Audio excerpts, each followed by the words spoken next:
Anna Francis, one of the sisters of the late Mica Miller, is speaking publicly for the first time. In her first interview, Francis shared exclusive details about the days and months leading up to her sister's sudden passing, as well as her family's ongoing fight for justice in the aftermath of what they contend was a disappointing and incomplete investigation conducted by the Robeson County Sheriff's Office. So I'm Joseph Morris. This is my beautiful co-host, Gabby. And if you want to hang out with me and Miss Gabby and discuss some true crime and breaking news, please make sure you hit the subscribe button, ring the bell, like this video, and leave a comment because I read every single one. And let's watch this troubling video together. But we did see her body, and there was bruising all over her hands and her arms. And whenever we talked to the medical examiner, he said, "What bruises?" He said, when I saw her, there were no bruises. And so I said, is there any possible way whenever she was taken out of the water? Are there any room for any kind of error in that? Are there bruises from people who grabbed her from the water, the examiners? He said, it's not possible for the body to bruise after the heart has stopped. So those bruises were on her before she was in the water. Yes, and this perfectly complements what Mica's dad, Michael Francis, said about the crime scene. Michael said Mica's body had marks on her hand and arm as if she was being forced to do this to herself.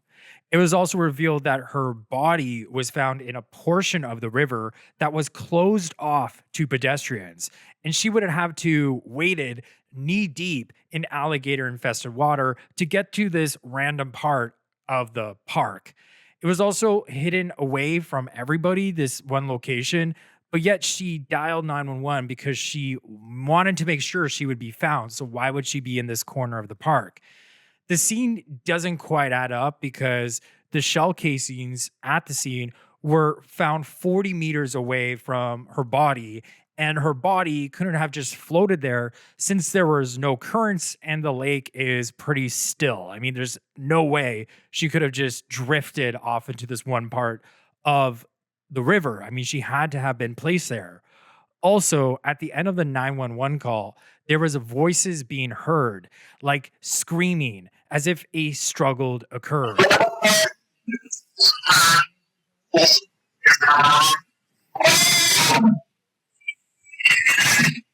So that occurred apparently at the end of the 911 call. You can hear screaming and a struggle going on.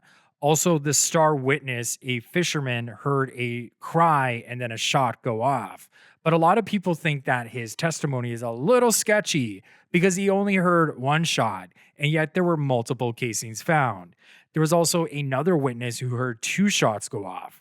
The fisherman, Johnny Jacobs' story also kept changing as time went on, getting more and more complicated, including finding her belongings, and he took them away from the scene, then came back to the scene to hand them over to police. And of course, a lot of people found that suspicious, like, why were you bringing evidence back to the scene? Anna also raised several troubling new details in her interview we just saw regarding the conduct of the North Carolina medical examiner who first declared her sister's passing to be self-induced. I mean, it sounds like it may have been a cover-up by officials. It turns out Robeson County Sheriff's Office has a troubling history of this sort of stuff. Here is Operation Tarnished Badge. So it turns out that 22 lawmen were charged with crimes, including pirating satellite television signals, kidnapping, perjury, trafficking, robbery, and money laundering. And in fact, 3 former deputies remain in prison. And get this, explosive new documents have been filed in the Mica Miller case against John Paul J.P. Miller and could potentially connect him to multiple people who have passed under mysterious circumstances. So emergency custody documents have been filed by the first wife of JP, Allison, who was married to JP for 16 years. So she knows a lot. The documents ask the judge to grant her permanent sole custody of the couple's 2 minor children and wants to prohibit the pastor from having any contact whatsoever with the children.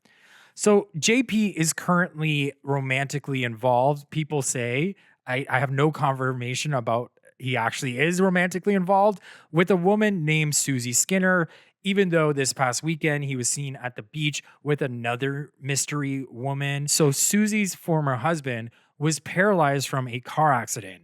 According to Allison, JP was having an affair with Susie. Susie's husband confronted JP and told him to stay away from their family because obviously the husband's married to Susie and then Susie's seeing JP. So it was like this weird love triangle. Susie's husband had enough and told JP to back off. Now, 2 weeks later from that confrontation, Susie's husband ended up drowned and JP was the pastor at his funeral. Allison writes in her affidavit, quote, "It is chilling to know that the spouses of both Susie and JP are now passed from tragic events." So I think, like, if I'm putting my conspiracy hat on here, that she's implying JP may have had something to do with both of these mysterious passings. Also, according to these filings, JP hired ex-workers and was, quote, inappropriate with several not of age female members of the church, end quote, and blamed it on the SA he experienced as a child from his father, Wayne Miller. So allegedly, John Paul JP Miller was never held accountable for being with, girls not of age because he was a well-known pastor and had, quote, power over leaders and officials, end quote. And we're talking about corruption in the Robeson County Sheriff's Office that still persists, apparently to this day, because it says here, he was given a special police badge that says pastor to utilize if he ever gets pulled over, so they will let him go. JP apparently having this sort of boys club relationship with the police and being seen by them as like this upstanding member of society, which, as we've learned, clearly is not, is also the reason why Mica Miller's passing wasn't properly investigated. I mean, they just saw him as like, oh, it's JP. He's a great guy. He couldn't have done it. But now, I mean, with all the evidence seen at the crime scene, him apparently putting his paws on Mica leading up to this, tracking her. Something else I wanted to add was that Mica's best friend came forward and said that JP knew that Mica was heading north. And how would he have known that if it weren't for trackers on Mica's car? The police found no trackers on her car at the crime scene. So that means someone at the crime scene had to take the trackers off.